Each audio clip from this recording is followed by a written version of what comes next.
Not to be. Thanks, buddy. Did you get some sleep last night? Good, good.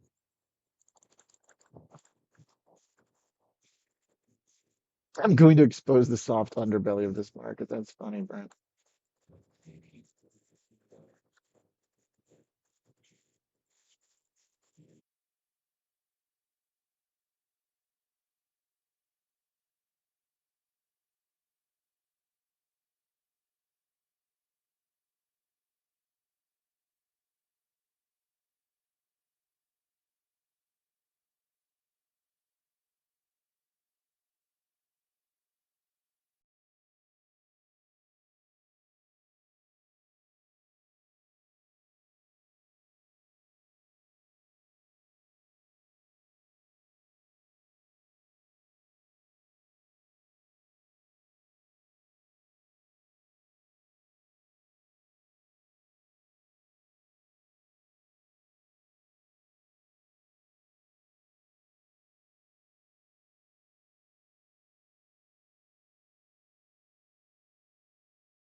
Good afternoon. Welcome to Chicago Future of Finance, live from the Win in Las Vegas. It's nice to be here. It's a fun twist for a big day. It's Fed Day, obviously, and the Fed just cut rates. They're also going to be doing some QE. We're live from the Prosper Ultimate Trading Experience. Scott Bauer and the team been helping us cover this market as we ramp up, in addition to the Future of Finance contributors, Brent Kochuba and the Najarian bros. I think we've done a pretty good job outlining the trend and the general support for markets, which has been constructive. Price action led by big tech has been the story. We're from the Wynn Conference Center, so if you hear a little Christmas music in between the background or some Sinatra, the Bee Gees, I apologize in advance, but I'm kind of liking the vibes.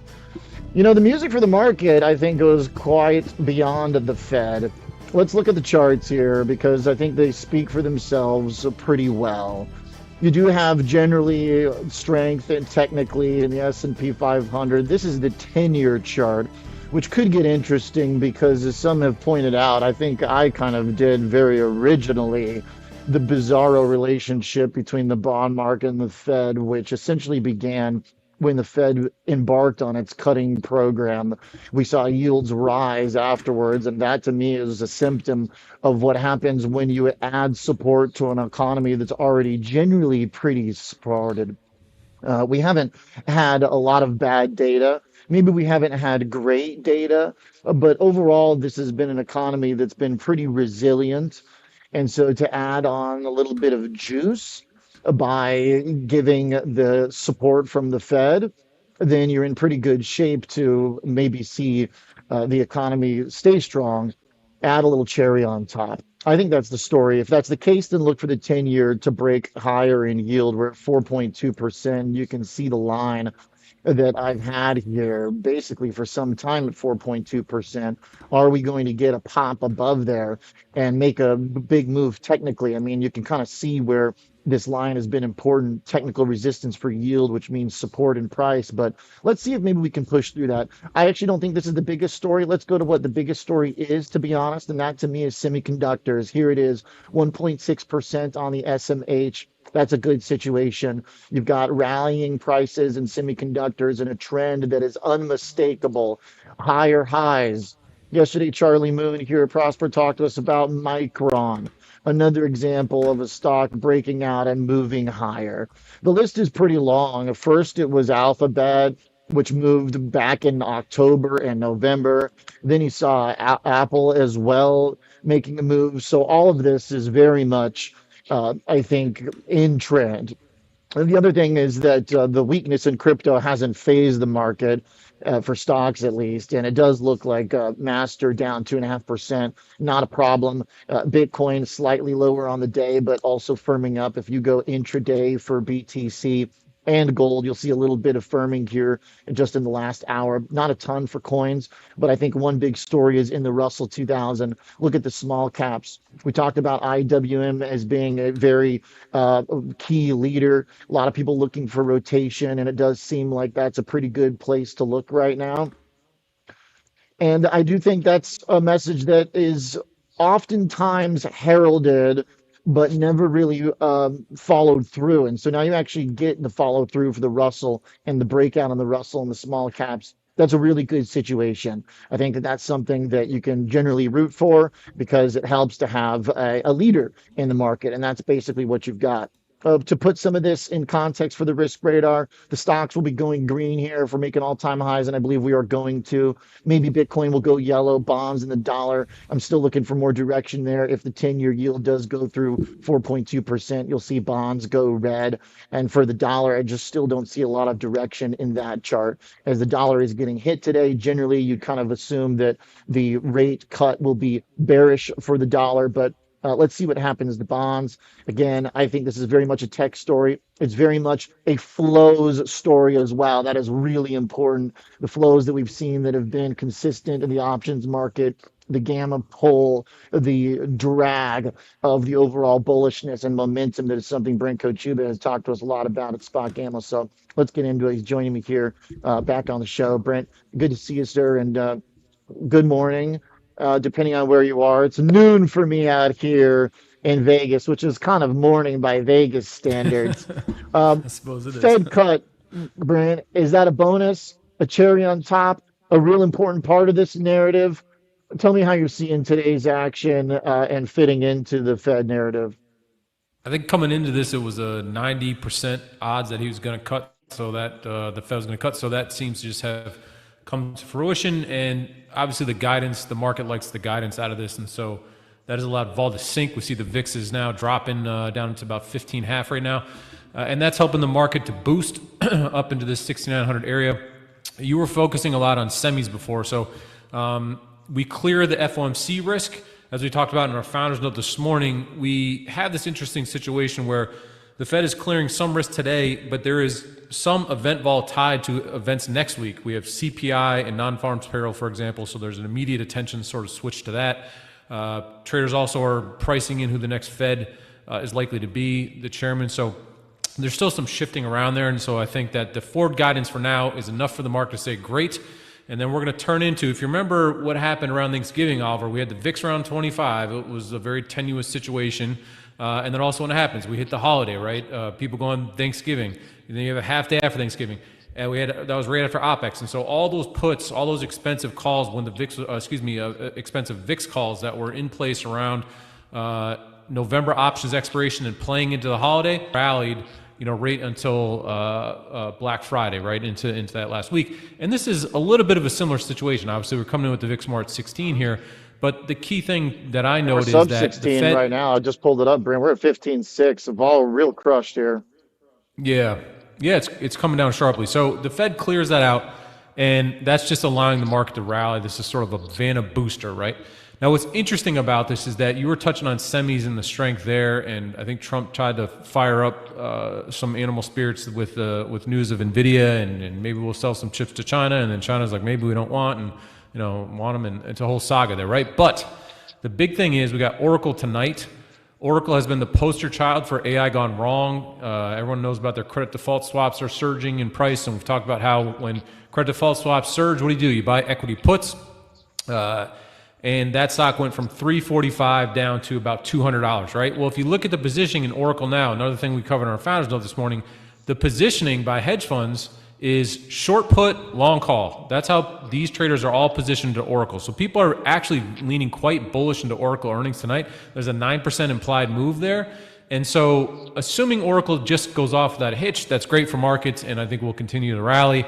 You do want to sort of eyeball this, because if for something kind of comes off awkward in that Oracle earnings report tonight, maybe that puts a little bit of a damper on this. Now, as soon as we report Oracle tonight, we go to Avgo tomorrow. Avgo is they're not explicitly in the Mag 7. Maybe they should be, because they are now a top 8 ranking in the S&P 500. So it's a big stock. It's a big deal in that semiconductor space. And so we have these two key earnings tonight. Then we'll go next week. We have VIX expiration. We have the CPI, NFP, which are generally non-events, even though they're being priced a little bit of vol into that. You have OPEX, and then immediately after that, you go into Christmas, into the half day for Christmas Eve. Christmas Eve, full day, I can't remember. Anyways, most people go on half day mentally, at least. And then you got New Year's right after that. So you just sort of set up this situation where it's going to be painful to hold puts, right? And if you don't have an explicit reason to hedge something here, then you're probably not going to hedge in the end of the year. And then we get that kind of final Santa Claus push with giant open interest up around that 7,000 area. A lot of people are going to start talking about the JP Morgan collar trade at the end of this month, 12/30 expiration, which is in that same vicinity. So, that upside target, I think, is looming. Another thing just to note, even though vols are coming down, I was just checking the screens here, the 2025 delta calls, I was joking on Twitter saying I'm going to expose the soft underbelly of this market. If you look at next week's Monday, Tuesday, 2025 delta calls in the S&P 500, so roughly 7,000 strike. Those things are trading for about a 10% implied vol. That's about as cheap. You may get into the 8s occasionally, in S&P implied vol, but that's pretty dang cheap when you start seeing 10 and sniffing a little bit below. So that sneaky upside move with the clearing of, say, Oracle and Avgo, et cetera, that's totally in play right now, and I think people may underestimate the velocity at which this can jump. And the nice thing about that is maybe the market continues, maybe it doesn't, but if you're paying 10% implied vol for some S&P calls, that's pretty cheap. It's a pretty good risk reward, I think, to that upside. And again, I never know if you should go full bore in your portfolio long, but that soft underbelly seems to be that kind of 2025 delta call for next week, where that's only about 1.5% from this point, right, to continue that rally to the upside. So pretty cheap bet there. Okay. I think opportunities, if you want to try and get directional when vol gets down here, kind of changes a little bit. Some of the opportunities when vol gets crushed like this, right? Maybe not the worst idea to own a little bit of premium if you've got a strong view on direction. Yeah, and especially at those prices, risk reward is always about what are you paying for, right? If you think the market's going to go up 1%, sounds like a great idea. Well, what does it cost me to bet that, right? And if you're going to tell me that 10% implied vol for the S&P for those calls, I think that's a pretty good idea. In our Founders Note, we were pitching some call flies into 12/16 expiration, the 7,000, 7,100, 7,200 call fly. I think that's looking pretty good at the moment. And so, very cheap to bet on this upside. into these clearing events. And again, it's the vol contraction that is enough to move the market up. I'm not a macro guy, so I don't know if the Fed was super dovish here or not. Market seems to like it, but it's allowing vol to contract, and that is allowing the market to start to rally. Yeah, and that you look at gold right now. Gold's up about 0.5%, so that seems to like. I mean, assets just generally seem to be rallying here. So again, no reason to fight this, and it's cheap to play that upside. As far as looking at these earnings again too, some of these names, single stocks, also have very cheap implied vol. You look at Apple, for example, very low implied vols at the moment. So there's a couple of really cheap ways to get that upside optionality right now. And I think that's great because you can forego getting stock exposure and just get into the options at pretty impressive prices, or in terms of how cheap they are, and that's great. It's great risk reward, right? Because if you happen to be wrong, well, if you lose on an option buying S&P at 10% vol, no big deal, right?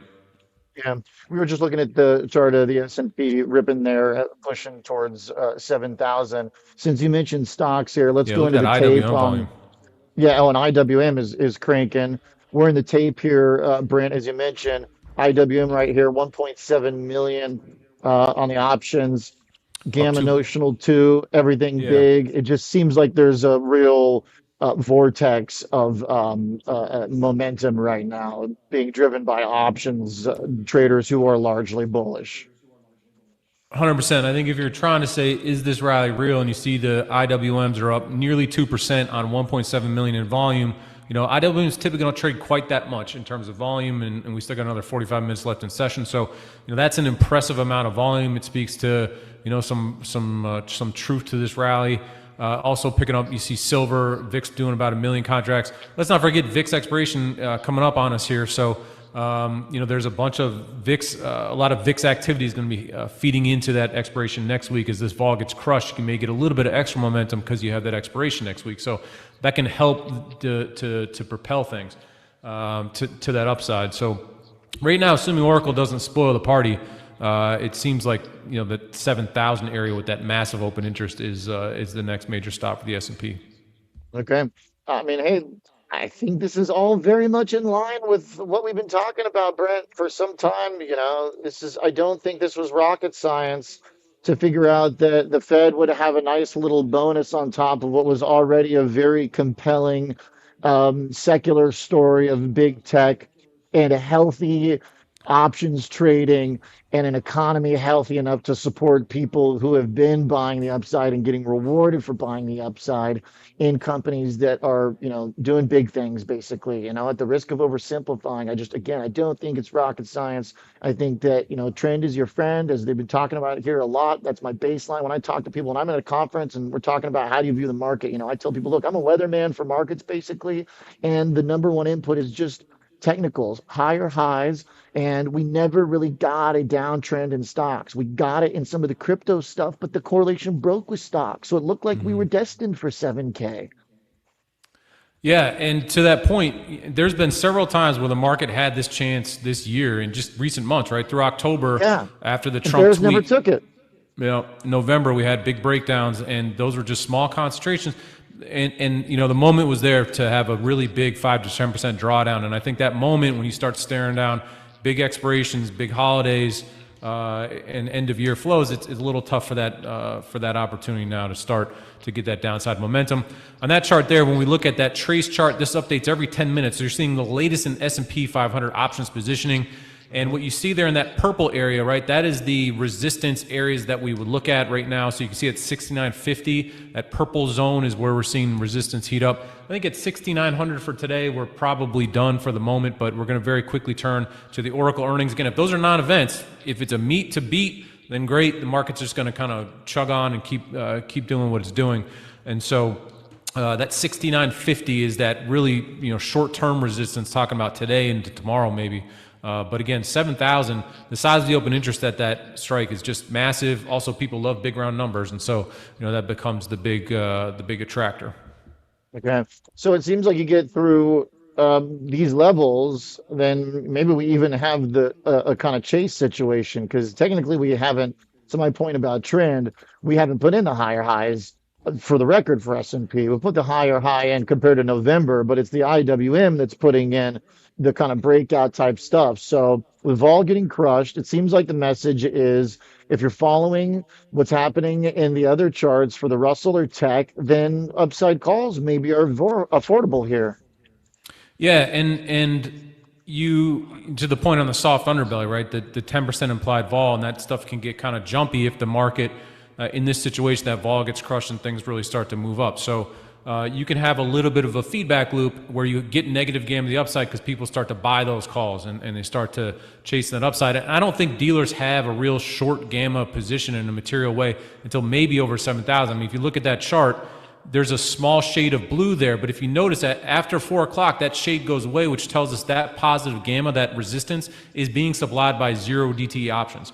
So there is not this construct where there's a ton of negative gamma to the upside until you really get up over maybe 7,000 kind of off the top of that screen. And that's so if you're going to say, when does the options market start to push back on this? The answer is maybe 70, 50, something up in that neighborhood. Now, as you rally, the market's going to react to that and positions are going to change. And so you're trying to forecast how positions will change. But for the moment, back to that soft underbelly tweet, 10% implied vols for next week's expirations, midweek expirations is again about as cheap as you can get. And so when we're looking at equity correlations, those aren't that low at the moment. So we're not in this situation where you're saying the vol is so cheap that it's a risk, because we saw some of those situations in October, for example, where equities were getting well over their skis in terms of call prices, single stock call prices. We're not seeing this, we're not seeing that situation at the moment. I do think that you could have a moment where Oracle goes off without a hitch, Avgo goes off without a hitch, we get a year-end chase, and then maybe you got to start thinking about, okay, semis rally another 3% at the end of the year, something crazy.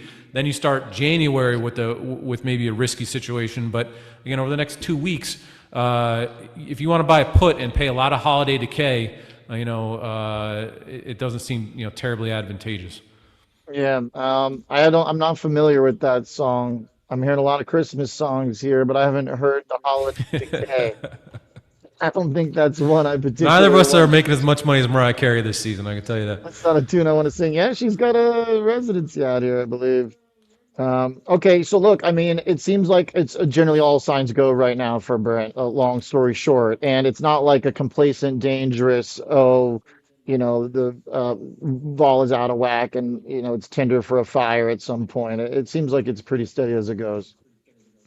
Yeah, I feel like if anything, the risk here is that people are maybe starting to worry about the right tail a little bit now.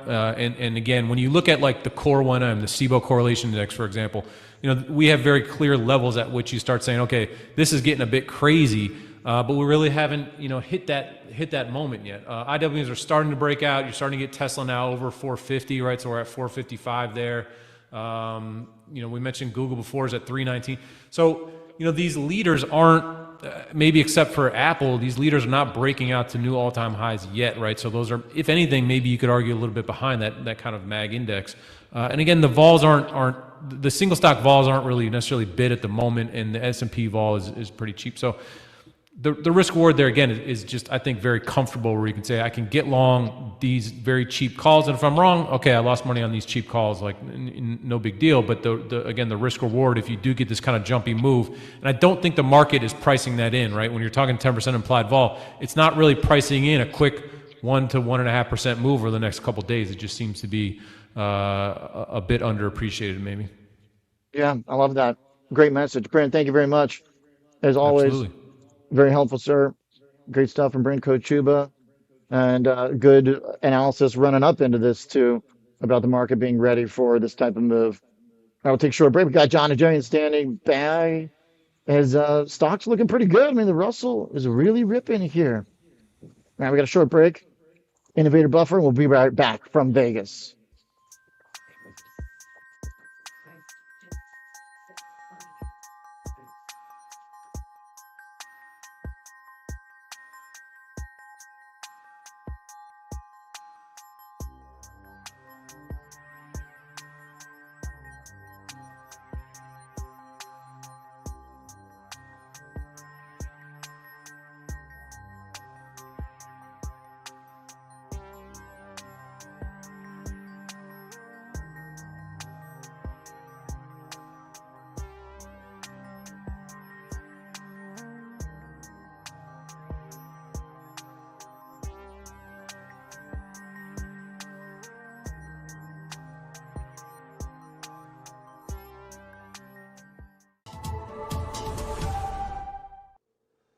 With increased volatility, investors are bracing for large market moves, both up and down. Will the market rebound 30%, or will we see a 30% drop? At the end of the day, uncertainty remains a constant. Innovators' floor ETFs are designed for volatile markets. They aim to position portfolios for market moves regardless of direction or magnitude. They are intended as a core equity solution, providing exposure to U.S. equities with built-in downside protection, seeking to deliver more than 70% of the upside and targeting a max loss of 8 to 12% annually. With specified levels of sought-after protection and upside participation, we believe the floor ETFs offer an evergreen strategy designed to allow investors to remain invested regardless of the market's direction.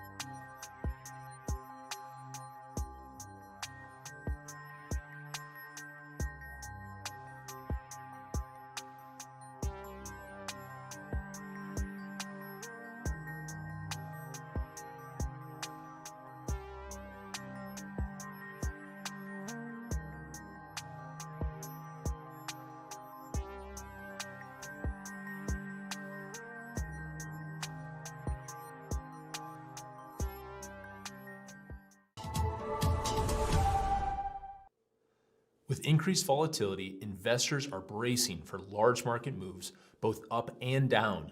Will the market rebound 30%, or will we see a 30% drop? At the end of the day, uncertainty remains a constant. Innovators' floor ETFs are designed for volatile markets. They aim to position portfolios for market moves regardless of direction or magnitude. They are intended as a core equity solution, providing exposure to U.S. equities with built-in downside protection, seeking to deliver more than 70% of the upside and targeting a max loss of 8 to 12% annually. With specified levels of sought-after protection and upside participation, we believe the floor ETFs offer an evergreen strategy designed to allow investors to remain invested regardless of the market's direction.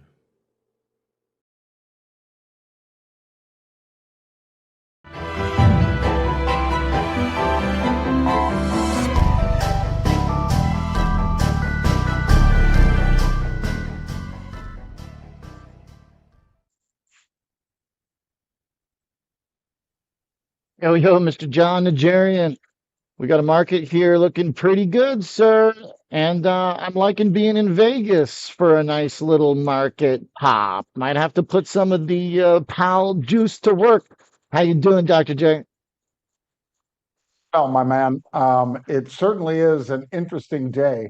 And the fact that we've got the most dissenters in the Fed in at least a decade, maybe several decades, is, I think, noteworthy because I think, and I've said it to you before, that I believe the Fed Chairman Powell had been playing politics and he wasn't data dependent as they always say they are. He just wanted to fight with the president. He didn't want to step aside and have somebody else come in. And now his legacy is going to be he's been late to everything. So don't invite him to any of your poker games out there, Oliver, because he'll be late to that. Hey, we got stocks at all-time highs, pretty much. You know, the economy is hanging in there. It's pretty bustling here from Monday and Tuesday. They got the rodeo going on in Vegas, John, by the way, which is a new thing for me. I don't know. You ever been to a rodeo? Oh yeah, and I've been to that one, and that one is one of the biggest shows. I mean, I know the Yeah. AVN is something people talk about a lot, but I think the rodeo is actually one of their biggest, most fun shows that they do. Certainly, consumer electronics is a big one out in Got a Vegas, big one. Yeah. significant driver, and it usually coincides with the AVN. Well, that's what I'm saying. But It's gammon out of here. So I don't know, Powell. I don't think I got to give him at least an A minus. You know, economy hanging come in. on, I don't know if we want to well, cook it too much. No, you don't want to cook it too much, but what you're doing is you're going to see a pent up rally, I believe, because of what he's done. Because I believe that a lot of bad news is priced in. He would have had a mutiny had he not, or had he followed with, for instance, Austin always late Goolsby as well from the University of Chicago. The economic data has been soft. It has been soft, soft, soft. They've got every reason to cut rates. Our rates are higher. And, is your goal to bankrupt the country? You're talking about 37 trillion in debt. I mean, we're setting that function at, 4.2 this morning for the 10-year. Now it's come down, obviously. I think by the middle of next year, you'll be looking at 3.5, Oliver. Okay. I mean, here's the only catch, John, is when they first started cutting, yield went up, and I thought that was kind of a sign that things were getting juiced up a little bit. People were like, "Oh, we're cutting. Why are rates going up?" And my point was, all right, well, if you cut when They were things are all late to right, that yields because they were rise. late. Yeah, they were late to that cut. They waited way too long, kept him high for too long, just like he kept him low for too long. That's why I'm saying he's late. Doesn't matter if you're bullish or bearish. I mean, again, we can trade any market, you and I and the guests you have on here. We can trade any market, but clearly they were really late on how long they kept rates at zero. And that's why we had that spark of inflation as well as the Inflation Reduction Act. And then we had a lot of quantitative tightening. Now we're at quantitative easing. So this is why I'm looking for like a lot more than 7,000. I think we could hit 7,300 even as this quantitative tightening ends. And the ISM's been under 50 for 3 years. I mean, Hmm. how much softness do you need to see? Manufacturing, yeah, yeah. Yeah. John, when you look at 73 as a potential, Brent and I were looking at vol crush today. VIX really getting slammed. One of the things it seems like is encouraging is it doesn't look super expensive if you do want to buy some calls to the upside, if you do want to take a directional bias. I mean, this doesn't seem like a very complicated situation right now. It'd be one thing if we were ramping up and vol were rising too, and we had one of those stocks of vol up situations. But I don't know, this kind of seems like a vanilla wave opportunity right now to kind of ride the wave if you're seeing vol as cheap as it is. Yeah, fall back down into the 15s. You're going to have, Oliver, I'll throw a couple ideas out to you. Performance Hmm. chasing. You and I have talked about that in the past, but when you've got 78% of the funds right now trailing their benchmark, you're going to have to chase into year end if you want to hold on to some of that AUM, assets under management, of course. And the equities got oversold in November. We bounced, but they got close to those April lows, even in November, because again, we've been making these baby steps on interest rates, which I think was the wrong move, unless they made multiples in a row, and he was against doing that. And then you've got seasonality, Oliver. December usually finishes strong. So if you Yeah. take funds chasing, equities oversold, and seasonality, I think you're setting up for 7,150 to 7,300 out of the S&P here. Yeah. All right. Hey, I love that. Sounds like a good message to me. What I about the think a small lot of caps, people will like it. IWM, John? And that'll be despite the Fed. Right. And, keep in mind that if they go slow, slow, slow, which they've been doing, you could have a shadow Fed start coming in there. I mean, he's going to be talking to Warsh. He's going to be talking to all these potential Fed chairmen, and they will be saying what they think of this sitting Fed chairman. And it's like, do you really want? So you're the coach that says you're going to leave whatever team it is. In this case, Mississippi, because Ole Miss lost their coach. So what if he was stuck there and then everybody second guesses all of his moves? And they said, well, he's obviously not going to be able to win the national title now because look, all these players are transferring. Look, the interest rates are too high. Yeah, yeah, I no, mean, all of that kind of stuff. I don't you know think what? his ego can stand being second guessed for the next 5 months because he's in the seat until May. I Yeah. don't know if they try to hold back the cuts that we need. I think you'll see a bit of a mutiny, and I think you'll see the Fed chairman embarrassed even more so. And he's looking pretty tired. When you see him right now, he looks like a guy that's been president for 8 years rather than a guy who's been in his seat for eight. Hey, I respect the view. I don't disagree that maybe there could have been some better, finer tuning on their timing. I'm not as big of a critic of Powell. I think the Occam's razor sort of simplest explanation is that the economy's been strong, stocks have been strong, the rodeo's got full attendance. It could be a lot worse. But to your point, John, there's someone new coming, and there's no question about it. So let's look at the Kalshi numbers. Okay, let's put some money where we're talking. Right now, Hassett 71%, Warsh 14, Waller 7. Tell me what you want to buy. Tell me what you want to sell here, John, for the Fed chair. Well, I mean, I think it's Hassett's to lose. The Kelshi numbers are telling us that the people that I hear from in the Beltway say the same thing, except only higher. Um, Now, that's not to put down Kevin Warsh. I think he and Waller certainly strong candidates. Gosh, I mean, the strongest of all is number what, 4 on your list, Percent, but I don't think he wants to leave Treasury. Um, Yeah. if if if Trump got an inkling that he wanted to leave Treasury, you could even swap those two, Hassett for Bissent, because Bissent seems to be doing just a fabulous job. But based on what we're hearing, both of us, as well as this betting, seems like it's Kevin Hassett's to lose. You buy Kevin Hassett at 70%, looking for 29 on 71. Yes, sir. Yep. I think it's not a 50% return, but it would be a pretty strong return on your, if it's $70 or if it's $700 or $7,000. Getting 30 uh, cents back on every dollar that you bet seems like a pretty good bet for, like I say, somebody who has been vetted pretty strongly. We all know that, you still would have to be sitting before the Senate. But I think this guy would be able to qualify. And for a 6 month play, by the way. So that's pretty good return on investment there.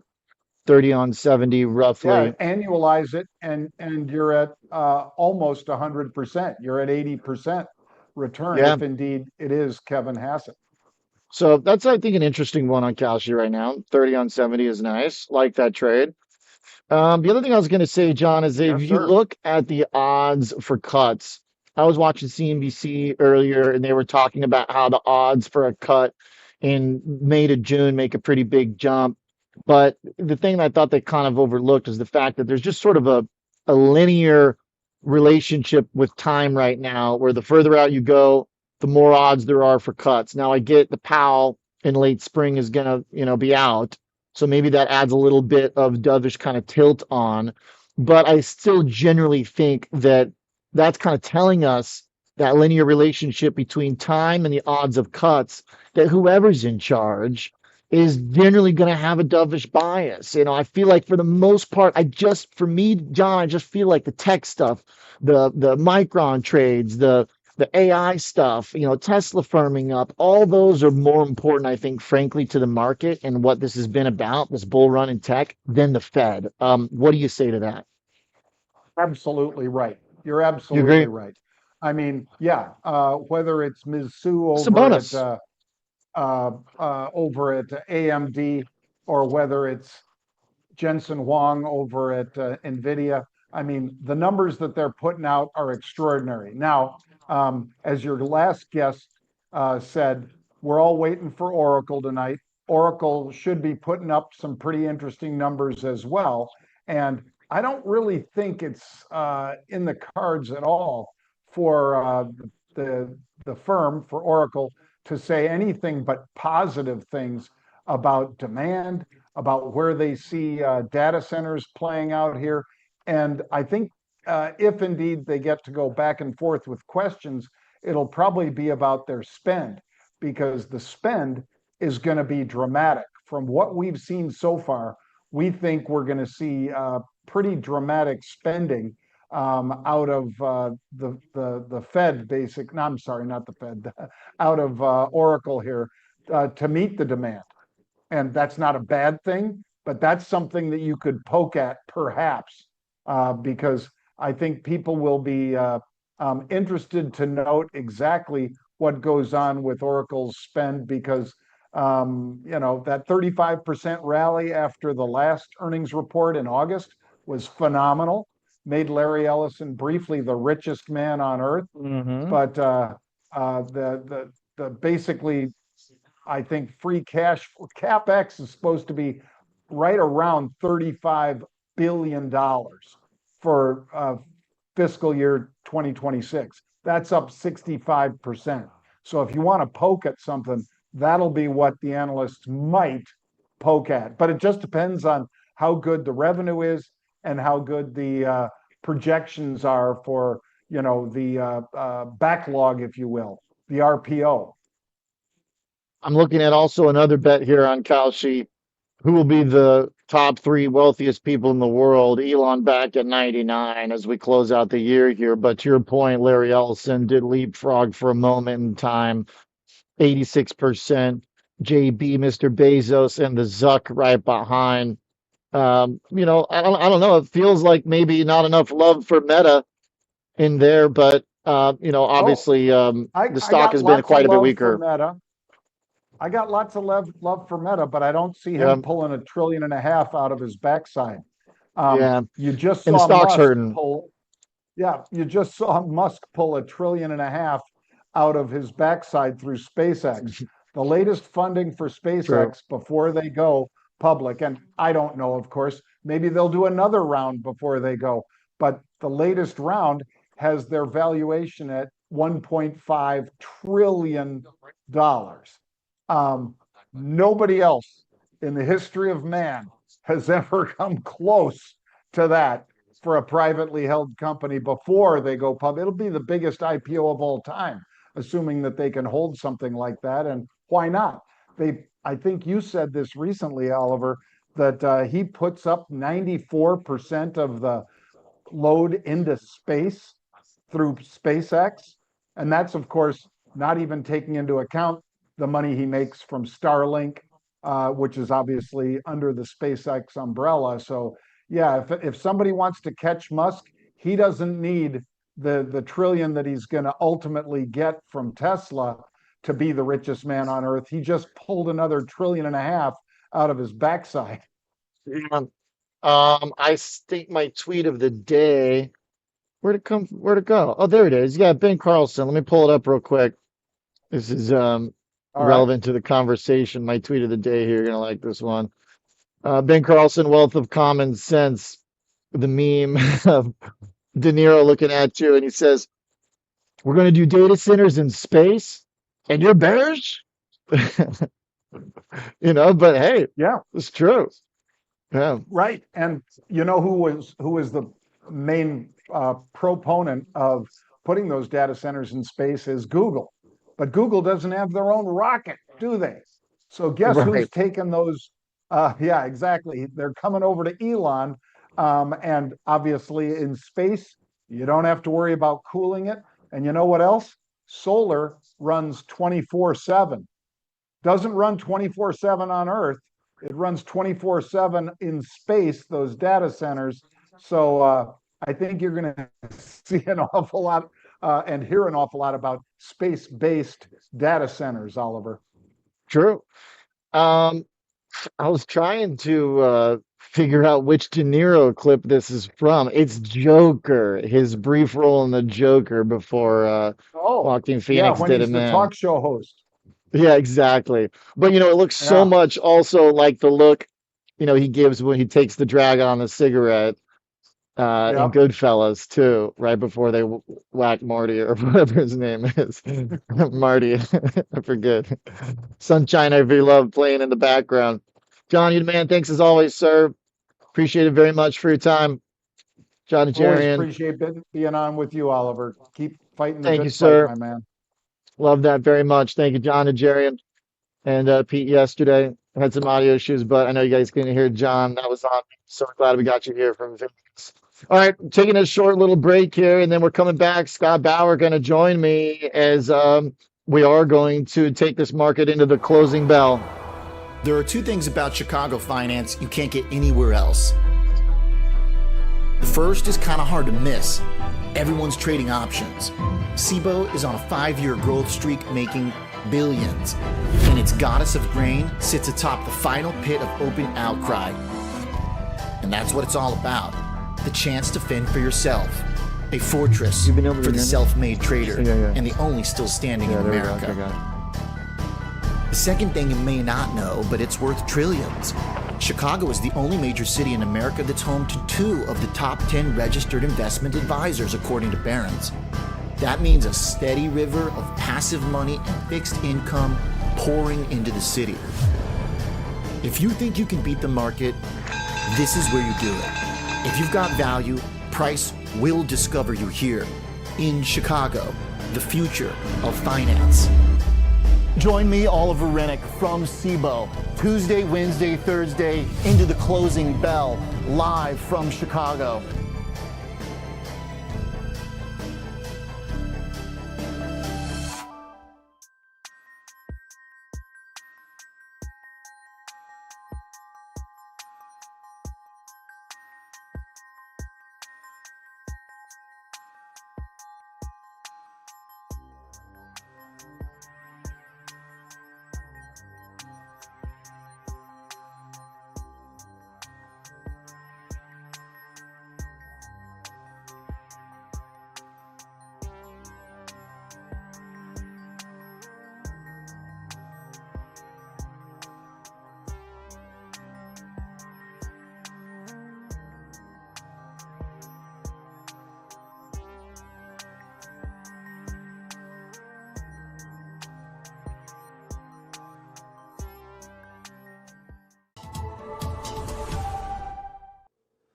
With increased volatility, investors are bracing for large market moves, both up and down.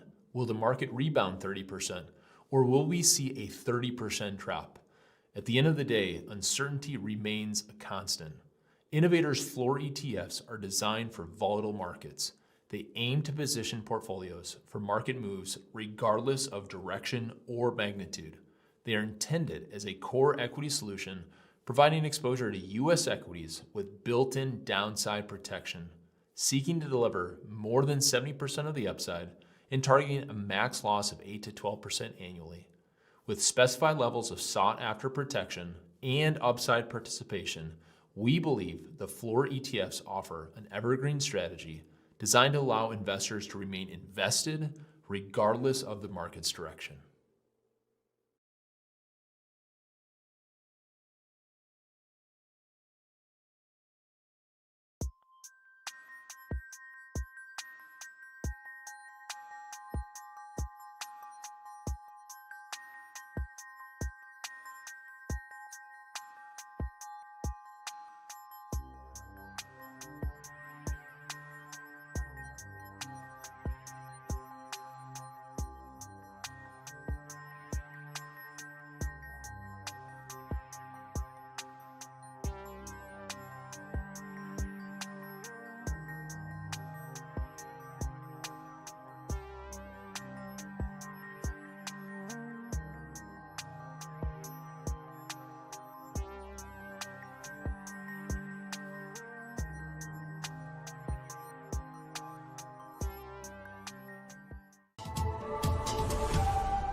With increased volatility, investors are bracing for large market moves, both up and down.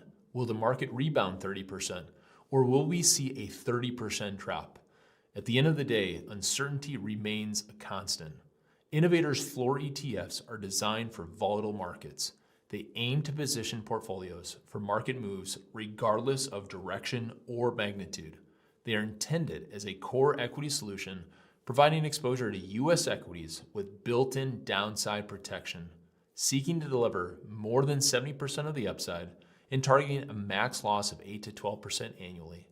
With specified levels of sought-after protection and upside participation, we believe the floor ETFs offer an evergreen strategy designed to allow investors to remain invested regardless of the market's direction.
All right, welcome back. We're here at the Prosper Ultimate Trading Experience with Mr. Scott Bauer in Las Vegas. It does look like, Scott, we've got a pretty decent little market here with the small caps kind of ramping up. So I think we start there, right? Because we're looking for basically, we've been talking 7,000 with Brent Kochuba, 7,300 for S&Ps with John. But the story right now is kind of the smalls. It for sure is. And I think we talked about this the other day. This is going to be the leader to new highs for everything going into the year. And if this really continues this rally, then this is serious. If the small caps are going to lead us through, if the small cap space really believes that what Powell said today is, let's call it not best case scenario, but I'm going to call it not worst case scenario. This is really bullish for the market. The chart looks pretty good. I mean, the breakout is no joke. Looking generally at the Russell firstly, we've got first a big move after consolidation at the old 2,500. This is the group that oftentimes kind of moves the slowest, disappoints the most often. You got it. So to me, this is a pretty good sign that we're in pretty good shape. It's a really good sign. And if you look at the chart there where we stalled, right? That stall was right at the previous highs there, right? Where there was major resistance there. And then we just broke. But you're right. This one lags. But it tends to also follow up and pick up and catch up the quickest. When it does hit, it hits real nice. When it does, it hits really nice. And again, for those that don't know, the small caps really benefit from a lower interest rate environment. And as much as I thought that as many people that this was going to be the hawkish cut, right? We've heard a lot about that. Powell didn't really come off that way. Yeah, no hawkish cut today. And the other thing also, there was talk that there were going to be as many as 4 or 5 dissenters for a cut today, and there were only 2. So I think the market is looking at this as pretty bullish here. Even though they said, maybe, or the dot plots are saying maybe 1 or 2 only for 2026. So I think this is really bullish. I'm not saying that this is your Santa Claus rally. Maybe it is. Maybe we get I wouldn't be surprised to see a pullback from here and then into year end, get back to where we are now, or maybe, just all-time highs. I think the move today is I'm going to call it a little bit too optimistic for the short term. When I say short term, I'm talking over the next few days, maybe into next week. But I do think this sets up a really nice narrative, a really nice base going into the end of the year. Bonds firming. The 10-year chart is pretty interesting. I'll pull that up here, 4.2. I do think that this has been low ranking in my analysis, at least, because there just hasn't been a lot of direction for bonds in the dollar. You've kind of had this range essentially between 4 and 4.2. This is a line that I've had for some time. And you can see where it was support for yield in the past, resistance for price. It would be interesting if we break through that to the upside in yield. Yes. It would be also interesting if we got rejected and bonds rallied again, but I think a little bit less interesting. How are you thinking about this part? Yeah, I agree with you. I think the concern for the marketplace here is that we do break through there. And there's nothing magical about 450, except for it's one of those big round numbers that over the last several years, 4.5%. Has been kind of that line in the sand where the market's gotten nervous. So if we do break through this here, maybe we don't see the equity market, sell off a lot. But if we get to 4.5, Oliver, that to me is going to set some panic in. Might be a little bit discomfort. A little bit of discomfort here. But that range that you pointed out there, 4 to 420, I mean, boy, if you're trading bonds back and forth here, that is a range. We are going to break out on one side or the other here. Personally, I hope we see the bonds rally and yields come down here. I actually think we're going to tick up a little bit higher in yields. Okay, so maybe a little short bonds, little short bonds. action. Look what the rest of the world's doing, right? I mean, look at Japan, look at Germany, look at everywhere else. Especially when you look to the long end of that curve there. It's kind of tough for us to be cutting or seeing the long end of our curve come down when the long end of the rest of the world, or at least the other places that people are, looking at bond markets, when those rates are going up. Last point real quick, because I got to jump. You're super busy here at the conference. This has been a really fun meetup. We appreciate you being here and love your participation. For sure. Vegas has been jamming too, which seems good for the economy. Yep. Any 1 minute takeaway about what you guys are doing here? By the way, it's not a requirement at this event to wear dark on dark. It just is so not. happened that we both did it today. No, It's we the did. rodeo. That's right. We did not call each other this morning. Yeah. No. What are we doing here? This is an opportunity for our students and some of the people that follow us to actually get here in person and meet myself, meet the other great educators, traders here, and work one-on-one. And then listen to people like you who have, just all this wealth of information, because we're online every day. We're live with our students, but to get the, in-person interaction, so many of us over the last several years missed that.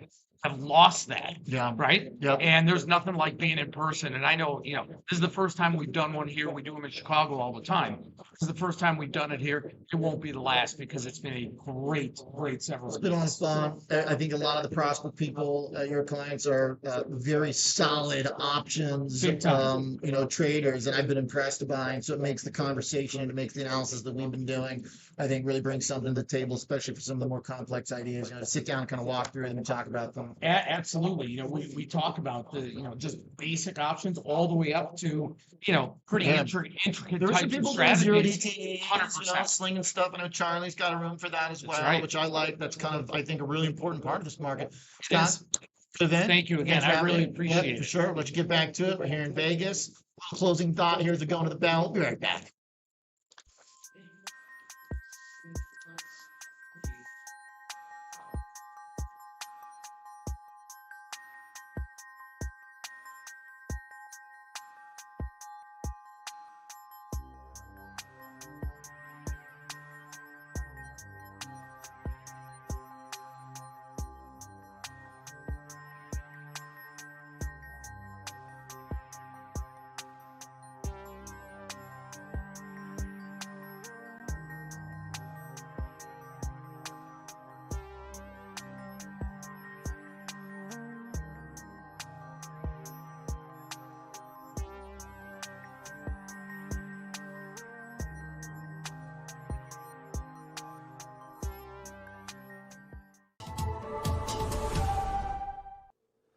With increased volatility, investors are bracing for large market moves, both up and down?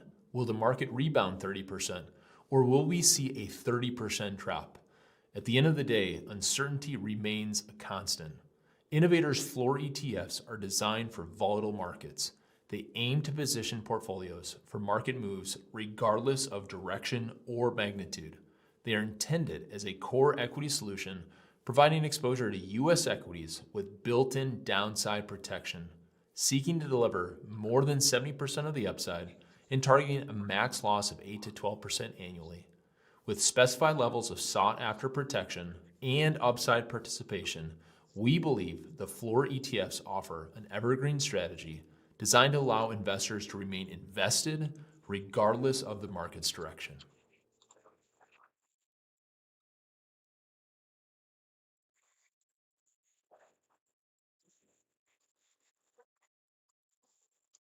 All right, quick closing thought here as we go into the closing bell. We got 2 minutes. And again, the story of the session is the Russell 2000. We got futures M2K hitting 2560. Small caps are not to be messed with. A nice rotation. People were looking for leadership that's a little bit different in nature, but certainly works, and one that is not to be disappointed in or shied away from. There's been a lot of fits and starts, and false starts in particular for small caps, but then to see right now that leadership show up at a key juncture here does suggest a good bit of optimism flowing into the equity market. S&P 500, great point from Brent that it looks like it's cheap to buy upside with VIX getting crushed. That's a big story today. Volatility, look at the candle for VIX down to 16 and below. That's a big deal. Obviously, we haven't spent much time below 15 and a half. You usually don't, especially if you zoom out. Look at the past year. Opportunities where VIX falls below 15 are very few and far between.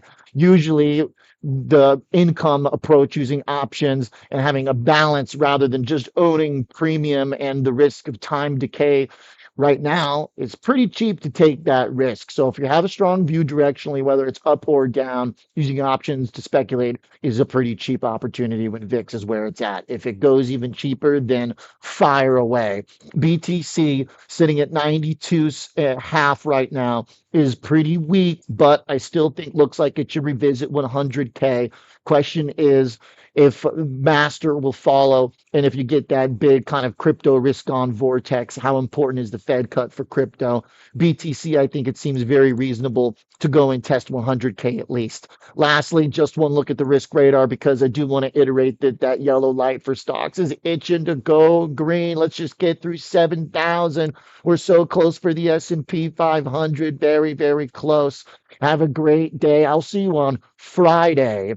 Traveling tomorrow. I'll be back at SIBO floor Friday from Chicago. Have a great night.